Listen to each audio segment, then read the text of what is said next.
সোমবার দুপুরের ঝলমলে আকাশটা হঠাৎ করেই ঢেকে গেল বিষাদের কালো মেঘে। সে মেঘের ঘনঘটা পুরো জাতিকে স্তম্ভিত করে দিল।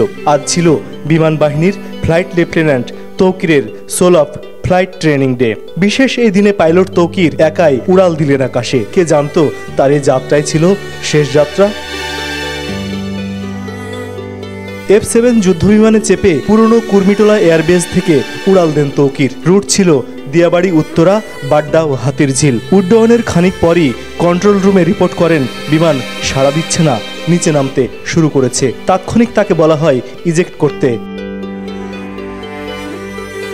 তৌকির সেই নির্দেশনা না মেনে চেষ্টা করে গেছেন বিমানটিকে রক্ষা করতে। চেয়েছিলেন জনবহুল এলাকা থেকে কিছুটা দূরে নিতে। প্রাণপণ চেষ্টায় শেষবারের মতো বিমানটাকে উড়ানোর চেষ্টা করেছেন ম্যাক্সিমাম স্পিডে, কিন্তু তার হয়ে ওঠেনি।